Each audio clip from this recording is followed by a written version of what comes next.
but the broad buy-in, uh, the role for managed forest as being part of our forest component, it's not appropriate everywhere, but it is very very important in many places.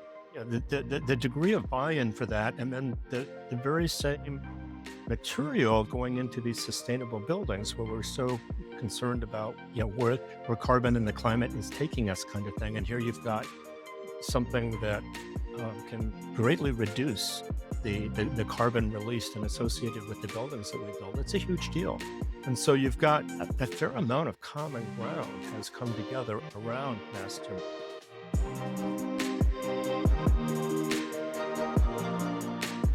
Welcome to the Mass Timber Group Show. I'm Nick.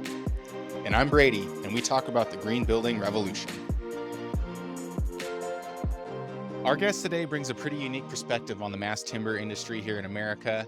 He was heavily involved with the early development and adoption through his position with the Forest Service, with over an incredible 42-year career. In fact, he was initially tasked with shutting down the program that much of the early mass timber support eventually came from. He then led the creation of the Wood Innovations Program, which those of you currently in the industry are well acquainted with.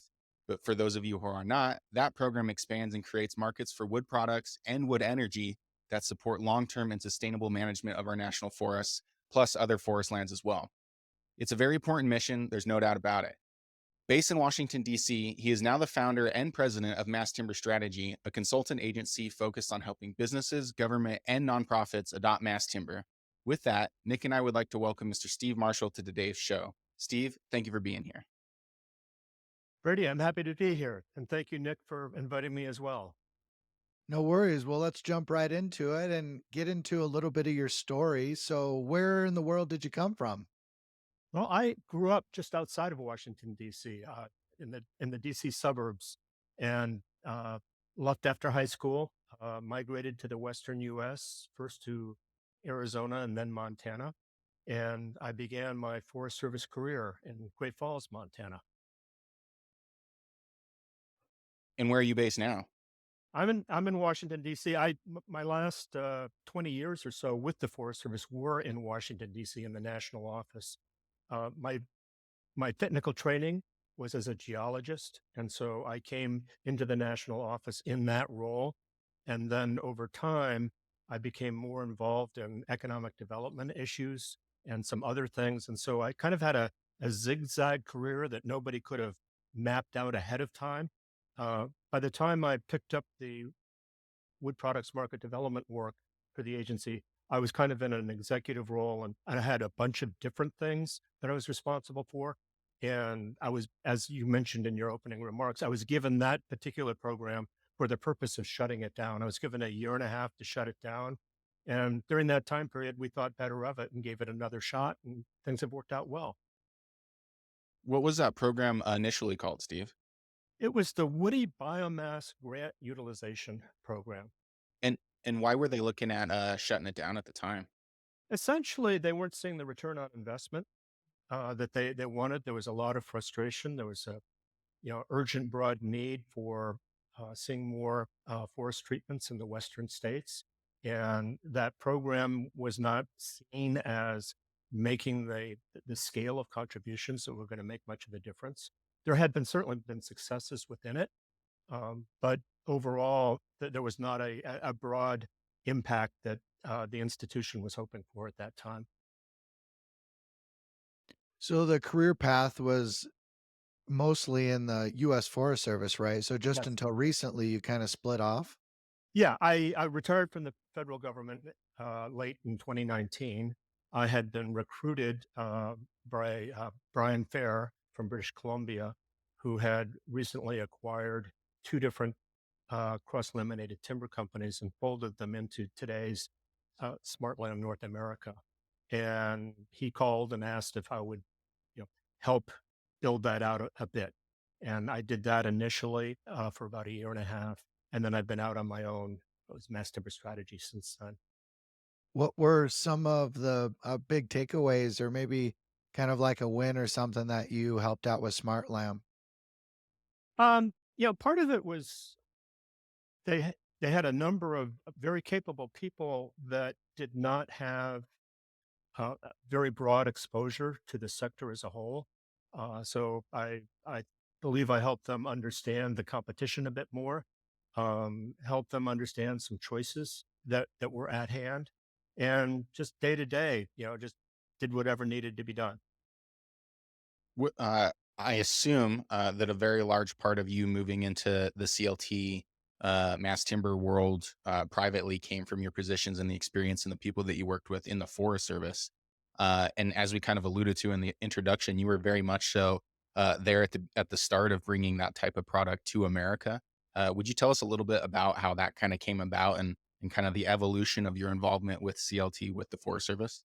Yeah, we were looking for, were there any particular products that we could put a national emphasis on?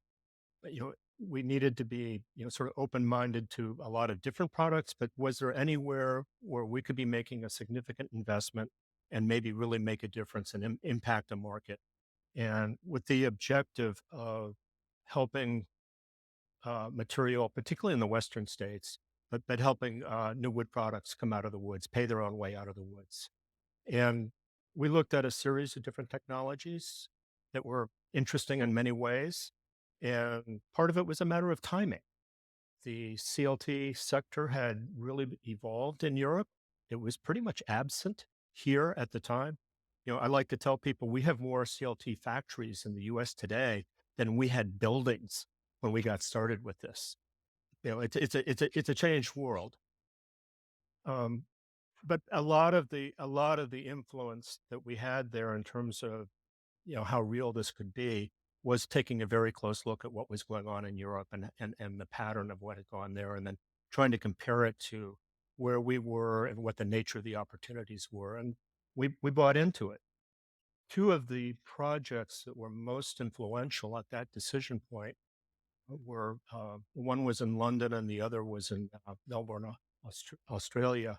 And in London, it was the Murray Grove project done by Watt Thistleton Architects, which was a 9-story building. And then in Australia, it was a 10-story building, Forte, done by Lend-Lease. And those buildings, that there were two of them, really got our attention. That one was done by a small team of people, in the UK, and the other was done by a multi-billion-dollar corporation, on the other side of the world. Also, it's kind of an interesting confirmation of, okay, it's not any one unique set of circumstances that make this kind of building construction possible. And so that was, we were doing a lot of other diligence, but those two buildings and the stories behind them were hugely influential to us at that point. What were the aspects of mass timber or CLT in particular that really convinced you that that was a path to take this program down? Well, it's really a lot of the same stuff that we talk about today. The overall, the sustainability of it, the ability to replace, a lot of concrete going into buildings. It was Hmm. very, very compelling. And then, there was good data available then about the speed of construction and, part of why, builders might be interested in it from that standpoint. We were aware of the embodied carbon aspects, although I'll confess, those were getting a lot less of the focus at that moment than they have since. It's because, we were aware of it, we valued it, it was part of what we, you know, talked about when we were initially looking at getting into it, but it's become, a much bigger driver today than it was at that time. When you were looking at and exploring CLT and not even necessarily mass timber in general, because you're talking about wood innovations and using, the national forests for a productive use, for lack of better term, oftentimes, especially when we're talking about logging and using forest resources, there's different um, parties on each different ends with differing opinions. How did those kind of conversations come up, and how are they navigated? Well, it's really interesting. There's been a long history of people having very different, outlooks on some of that stuff. And I think everybody that comes to the table, there's legitimate reasons why they're thinking what they're thinking. And I think one of the most beneficial things was that some of the people that had disagreed the most on some of that stuff kind of had already gotten tired of disagreeing, and they had looked for where the spaces were that they could, talk together. And so Hmm. that was evolving, on its own track. And then when we came in with mass timber, part of it was dovetailing with that full spectrum of values. And one of the things we see today is there is a broad sector of support for mass timber. Not everybody sees, all the particulars, identically. That will never happen. But the broad buy-in, uh, the role for managed forest as being part of our forest component, it's not appropriate everywhere, but it is, very, very important in many places. The degree of buy-in for that, and then the very same material going into these sustainable buildings where we're so concerned about, where carbon and the climate is taking us kind of thing. And here you've got something that can greatly reduce the carbon released and associated with the buildings that we build. It's a huge deal. And so you've got a fair amount of common ground has come together around mass timber.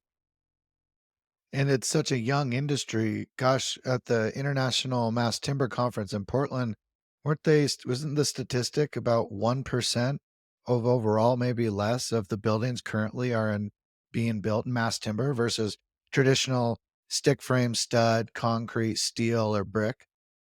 Yeah, the numbers at this point are microscopic. And Yeah, um, when people ask me about, what do you see out there and, where do you want to be? Yeah, I want to see a whole lot more mass timber for a lot of different reasons. And I think it is coming, the pace and scale of the use of this material has been truly extraordinary. And I don't see any basis for thinking that's going to slow down for a long, long time to come. And my big wish on that is, okay, there have been an incredible number of news articles and a lot of attention about, every mass timber building that goes up almost. And what's success will look like for me is when we've got an awful lot of that construction going on. And guess what? You don't have a news article about each building that goes up because it's just part of what we do. right. Yeah, Yeah, absolutely. I know you've drinking the Kool-Aid, we've drinking the Kool-Aid too, and I mean, you've been, sometimes I've heard people call you this. I know that you're not the self-proclaimed godfather, but you're one of the godfathers in the mass timber industry for the United States, if you will, to really push the envelope forward. But, you've transitioned into mass timber strategy, and, it sounds like that you have more of a long-term play, but can you, talk to us a little bit about that? Sure. I'm, my focus, my central focus is what can I do that will impact the scale of the use of mass timber? And so, fortunately, there's a lot of different ways you can do that. Unfortunately, there's a lot of different ways you can do that. And so it's it's interesting trying to sort out what you do, what you don't do. Most of my time right now is going into two endeavors. One is I'm working with a nonprofit in California, the Sierra Institute for Community and Environment, and we are working, putting together a smaller scale CLT factory than is typical in the US. Most of the factories so far have involved tens of millions of dollars of investment. A couple of them have been more in the 100+ million dollar range, and those factories are important. That play a hugely valuable role. But it's our contention that there's a significant opportunity for smaller scale manufacturing as well, and we are piloting that. And um, it will be interesting to see how that goes. I believe we will be successful. If we are successful, the model we have developed is one that I think could be of value in quite a number of places within the US. And some of these are places where the each large factory for mass timber, and there are going to be more and more of them, but each one of them will typically have a range of where they draw supply from. And our forests in the US are so broad that there are going to be places that they're not going to be doing heavy drawing from. Also, those large factories thrive with back to back large projects. And I think we'll have a time when there'll be enough of those large projects out there that those factories won't be too interested in working with people in very small projects. And by scaling down the size of production, you can both go into some places that might not see mass timber production otherwise, and you can also target some markets that might not be efficient for some of the larger factories to work with. So that's one of the two main things I'm doing right now. The other thing is I'm working with a team of people here on the East Coast where we are planning to integrate all the stuff that you do with CLT, other forms of mass timber, and address the embodied carbon in buildings and combine it with a very serious focus on the energy use of the buildings. And so a heavy focus on integrating mass timber with renewable energy. And there's been some of that done around the world, but there's a pretty small community of people around the world doing mass timber. There's a larger community of people doing serious renewable energy work, but it is a tiny community right now that is actually trying to focus on the two of them. And we see that as a significant place to focus because you're talking about the total carbon profile of the building, not just the building of the building and not just the use of the building, but the entire package. And if you want to get into sustainability, we think it really takes paying attention to that entire package. That's what we're seeking to do. Absolutely. When you're talking about the plant down in California, is it going to be primarily residential focused to help with the fires, or what's kind of the goal there? The initial production is targeted at the communities that were affected by the Dixie wildfire in 2021, and that so it's primarily residential. There are some other buildings as well, and then there's a broader residential play within California that we have also assessed and think it's worth targeting. And then there's small scale commercial work as well. Hmm. Is the is your press or the panel sizes and styles different based on your model than you would see in some of these bigger factories that people know? It's not that different. It really isn't. The We won't have the length of panel that some of the factories can have. We're looking at a 20-foot length, Mhm. and that's really the most significant difference. We're looking at either a 8 or 10 foot width, well within industry norms. And I won't get into the details on the volume, but the volume we're looking at is it's reasonably significant. Sure, absolutely. I had to look up some quick facts of the Dixie Fire because it was significant. I didn't realize, though, it was the largest fire in California's history at almost 1,000,000 acres. Yeah. And when the Dixie Fire happened, um, I was working with the Sierra Institute, who had a contract for advising the state of California on a mass timber strategy for the state and sort of an assessment of where we are and what are some of the things that could be done. And we had in that work that we were doing for the state, the recognition of the potential role on small scale production. Then, we're in the middle of this project, and then along comes the Dixie Fire, the very community that, the institute is based in, and adjacent communities were, heavily, heavily burned over. Yeah, that's I mean, they were talking about here to put it into perspective for people listening, it's about the size of Rhode Island. And, you talked about burning across the crest of the Sierra Nevada, so I can see some of the, I guess, threads that are kinda pulling in the name of what you are talking about. I know, shoot, when we buy some Sierra Pacific lumber, and they were talking about someone was sending pictures of the fire right on the doorsteps of, like, some of the big sawmills out there, and it was devastating. Yeah. Nick, Yeah. on that site that you're on, how many homes did they say were lost? Or structures, I should say. Let me try scanning through to see if I can find anything. I'm seeing a cost of over $637 million just to fight it. Not even talking about the rebuilding. It looks like it hit wildfires in Butte, Plumas, Lawson, Shasta, and Tehama counties. I'm probably messing those up, but Yeah. um Yeah. it was huge, and the community that was most severely burned was, Greenville, California, Mhm. and if you drive through Greenville, there is more of it that was burned than was not burned. I mean, it was just Wow. a devastating impact on the community. It looks like that the Dixie Fire destroyed at least 1,329 structures, including more than 700 homes. Yeah. Wow. That's a serious rebuilding effort, and it's Yeah, unfortunate, but those droughts and those wildfires aren't going away anytime soon, right? So I and think.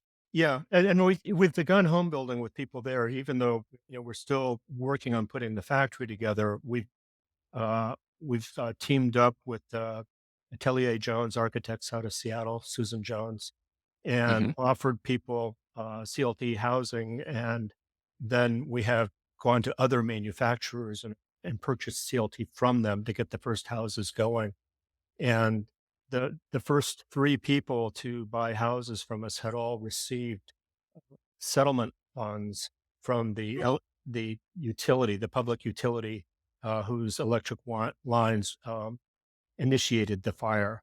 And so, a lot of the home construction that you may be seeing, follow through there is all tied in with that settlement process, for Oh, sure. that's right. It was a electrical fire by the energy company, right? Yes, yes, Wow.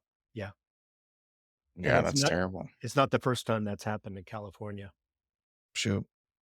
Well, Okay. real quick before we move on to some other things, because I don't want to forget it. 'Cause you talked about some of the renewable energy for, um, I guess, encapsulating the entire mass timber home. You just don't want the mass timber, the CLT, or the glue lams to be renewable or sustainable. Are you able to talk a little bit about what other parts of the structures or buildings can be renewable?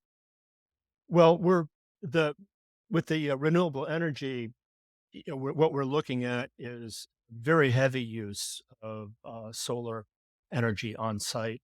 And in some instances, we're looking at one location right now where we would be using, geothermal energy as well.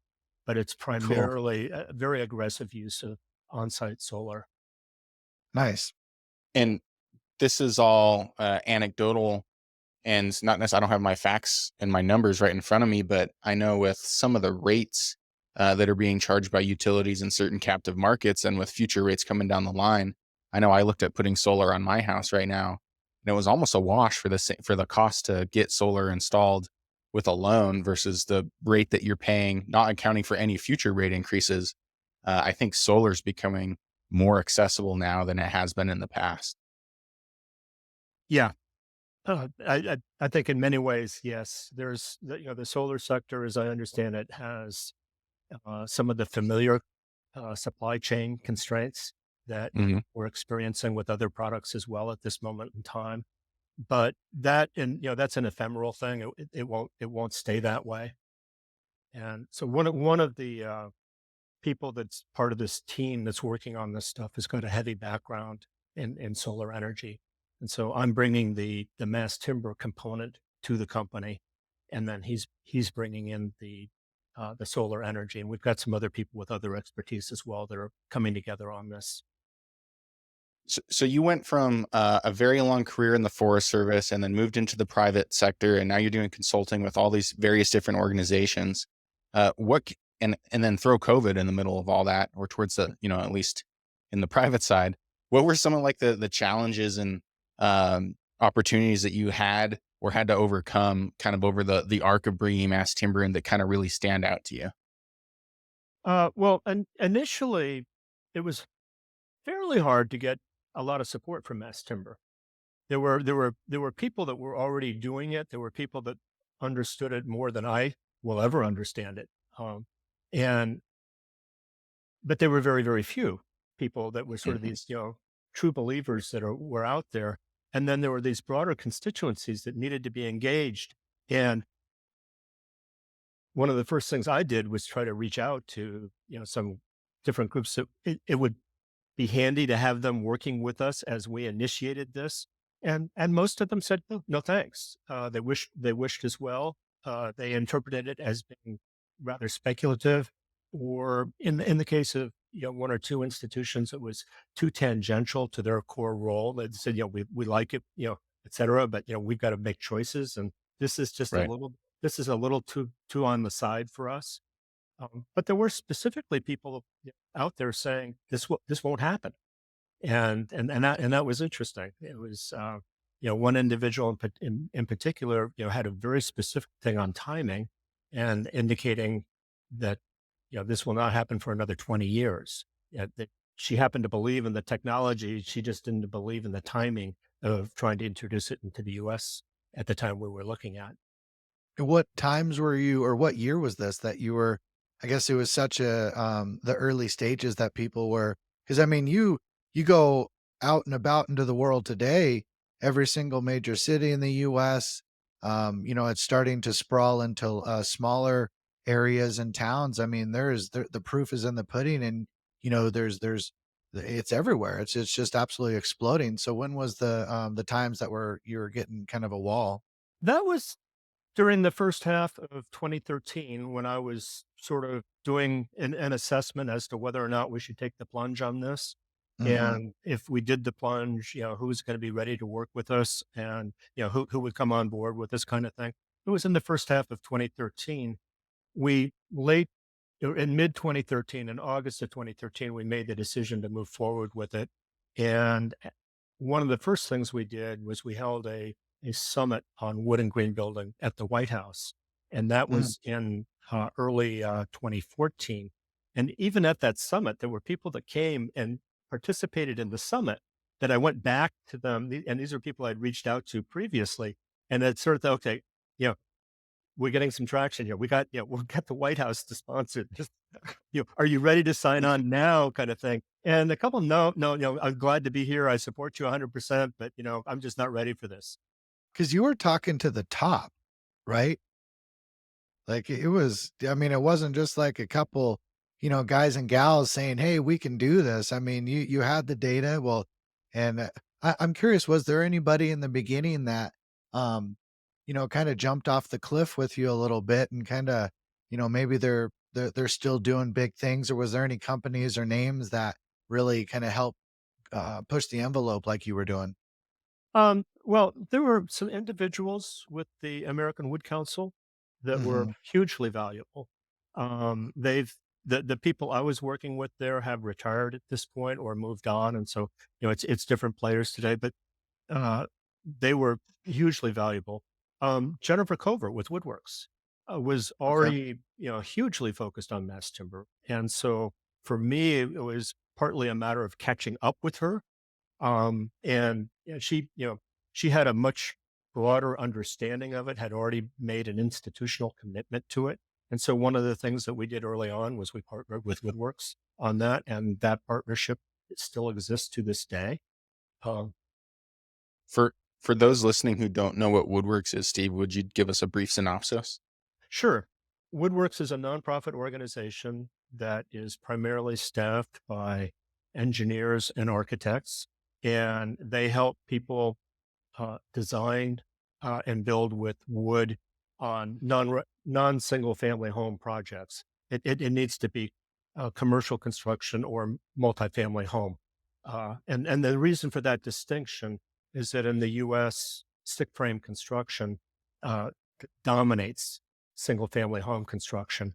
And so for Woodworks to get some of the support that they get from other players, they needed to assure that they weren't going to be overlapping their focus on an area that those other players already felt good about where they were. And so essentially, this was how can we add market space for you through these new products?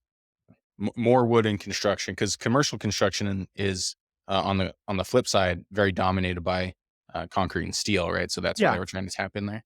yeah, and Woodworks' services, they do everything from that. They work with individual companies. They also provide standardized training. They have all kinds of technical support tools. And so if you've got a developer that's working on something, or if you've got an architectural firm that's working on something, or an engineering company that's trying to get into this, they can make the transition into mass timber much, much smoother.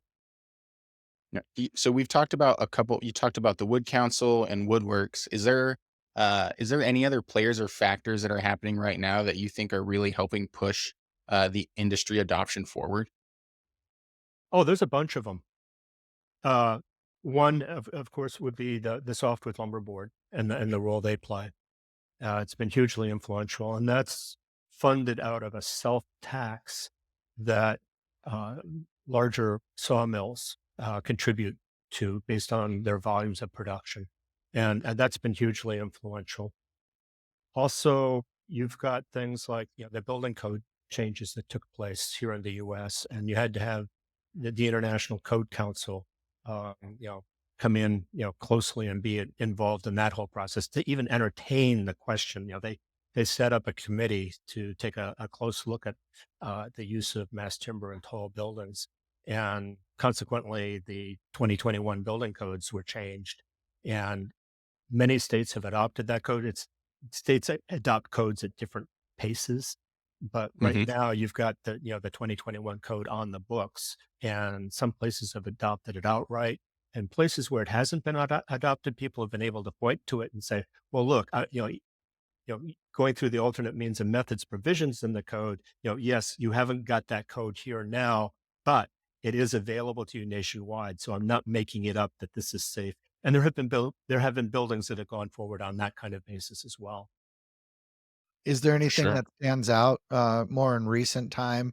I guess maybe buildings or even something on the, 1 to 2-year horizon that you can kind of, I mean, how would you call it? Just some like, big firework type of a moment where it's like, "Wow, this was a significant change." Oh, yeah. We have, at this very moment, just days ago, we Oh, had the earthquake testing in San Diego, that's and right. at a 10-story building, and they simulated different, very significant earthquakes. And my understanding is that the performance of the building, and I was in touch with a couple of the people that have worked on the whole project, they were just thrilled with the results. I mean, they had been studying this and designing this, and they expected the results to be good, but it's a whole nother thing when you actually do it and the results are good. So, they were having a bit of a celebration in San Diego last week with the way those things are going. That's huge. It's a huge deal. It It's is. very Go ahead, I Brady. was just gonna say it's very, very significant. It's almost when you're talking like earthquake and stuff, and we're not gonna talk about San Diego, we're talking about San Francisco, but back in the day when when the earthquakes happened and then sparked fires, that was kind of like a big shift away from wood construction in America. And so it's kind of maybe ironic's not the right word, but to have California kind of bring back the validity of using timber in a earthquake seismic safe manner, Yeah. when Yeah. that's kind of like the epicenter of the shift away from wood construction, 100 years ago. Yeah. It's quite a story. And And with other testing that we've done too, the results have gone beyond what you would immediately assume. So, for example, with the Wood Innovations Program, we supported blast testing that was done at the Department of Defense. And we had a dual objective when we supported that blast testing. One was we wanted it to work for the Department of Defense. We are thrilled about, if it might work. But we also thought if DoD does it, there'll be people in the private sector that see them doing it and they will pay attention to it because of that. Right. And one very clear manifestation of that is we now have a very large project with Walmart building their new headquarters in Arkansas. And when I met with Walmart early on as they were looking at this, they were telling me they wanted to use CLT and all this stuff. And, I said at one point in the conversation, I said, "Stop, back up. What first got you interested in CLT? I want to understand where you're coming from." And they said, "Oh, it was that blast testing the Department of Defense did." You know, we didn't know why they were doing it. We just knew that, there must be something there if they are bothering looking at it. So we wanted to take a look at it. And so here's this huge thing. And that's what, led to the construction of a CLT factory in Arkansas, et cetera, et cetera. And that came out of the blast testing. Also out of the blast testing, there's a house that was built in Miami-Dade County, and Miami-Dade has a unique building code. It's the only location in the US that is designated under an international standard for having a particularly high risk for high velocity hurricanes. Only location in the mainland U.S. that has that. And so the code is ultra strict there. And you had this team that wanted to do a CLT house. It wasn't directly allowed in the code, and the code officials were sort of going, well, we've got all these wind requirements, et cetera, et cetera. And that team was able to take the blast testing results and use those as the basis for getting the wind, you know, based approval for the construction of that house outside of Miami Beach. And so, it's just that this testing just takes you places you don't expect sometimes.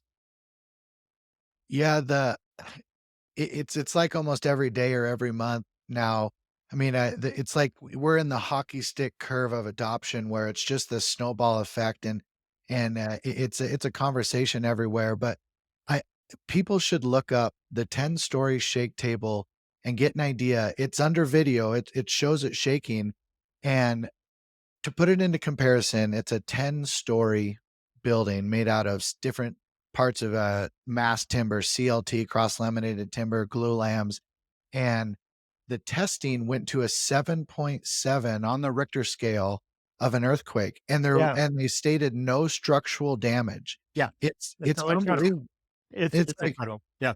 if you haven't, you have to go step outside and go look at a 10-story building because they put the entire thing on. I mean, you guys know this, but it's on a massive hydraulic plate, and they try to shake it to pieces. It's one of the coolest things that you'll ever see, and so it's getting pushed so quickly, the mass timber adoption these days. Yeah.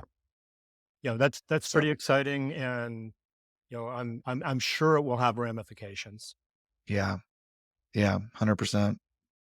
For sure.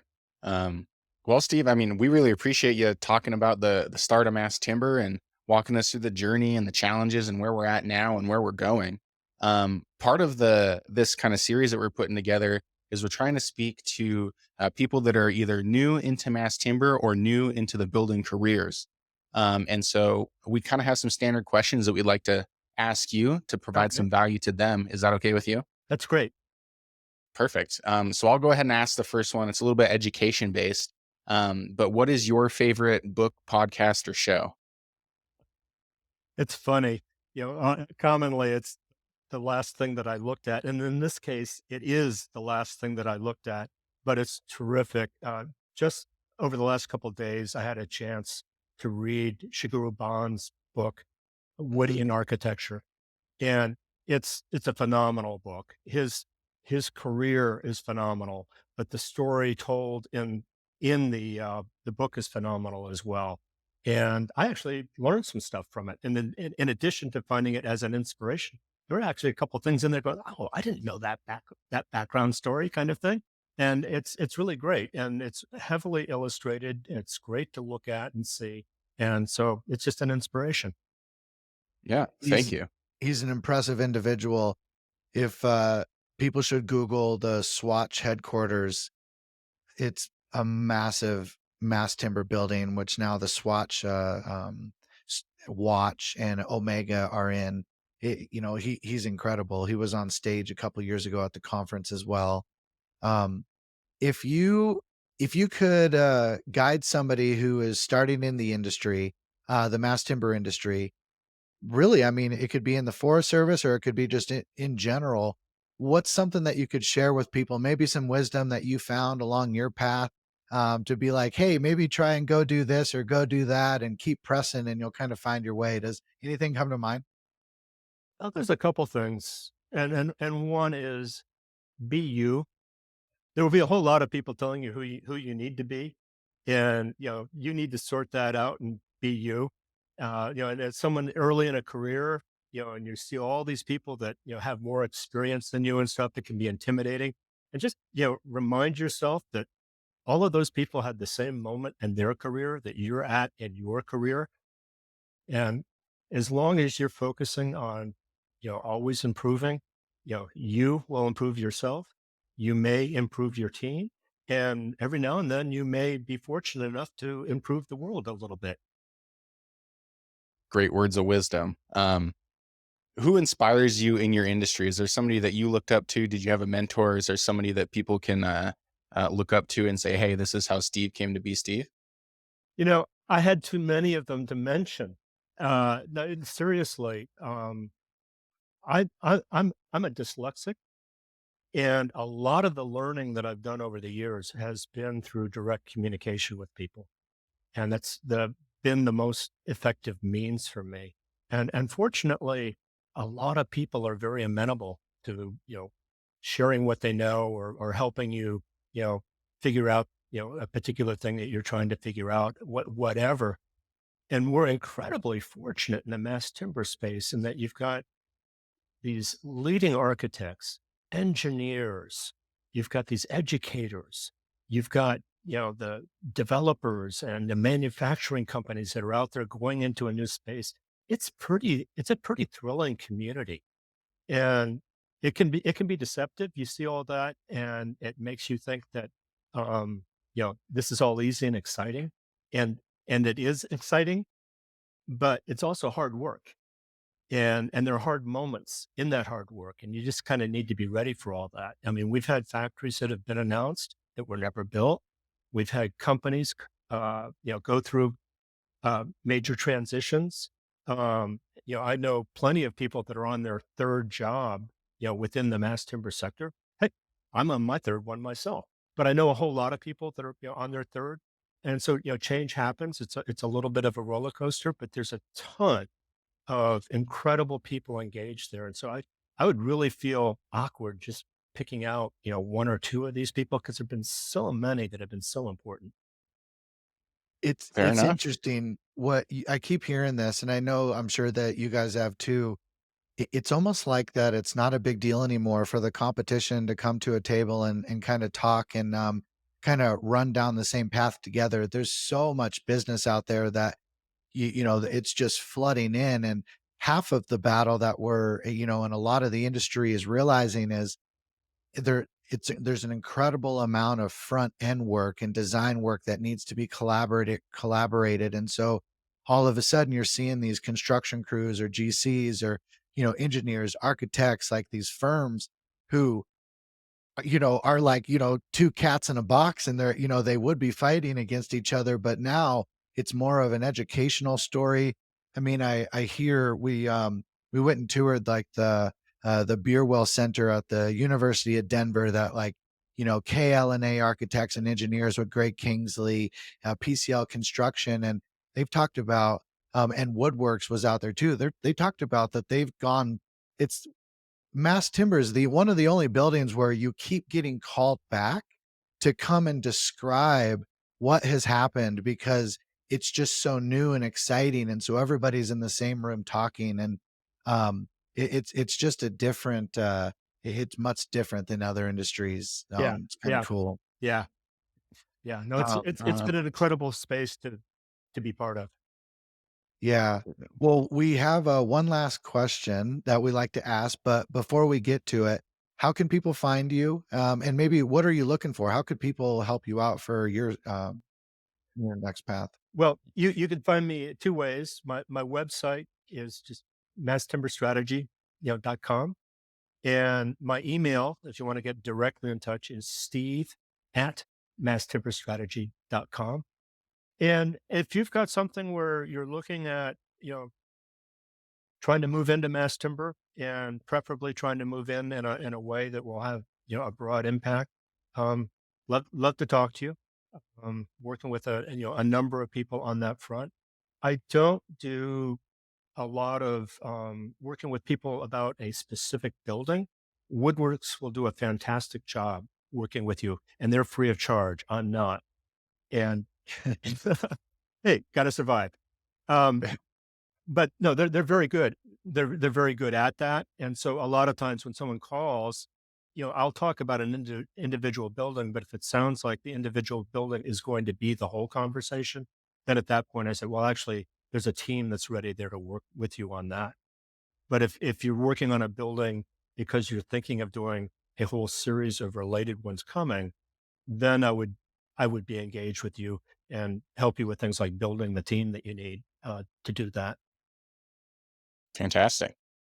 All right. Well, last question is a little bit of a fun, quirky one, Okay. but Let's say that you found a magic genie and it can only grant one wish and it has to be related to your industry. What would you wish for and why? I wish we were doing mass timber everywhere, every day, and that it was not a big story when we did it. It was just part of what we do. And the why is we need to be building as sustainably as we can, and mass timber can help us do that. Absolutely. So, well, thanks for being with us, Steve. We appreciate you. We're a big fan of everything that you've done. We appreciate the groundwork that you've laid for the mass timber industry. We hope that people reach out to you for those big projects that they talked about. Is there anything else that you want to say before we hop off?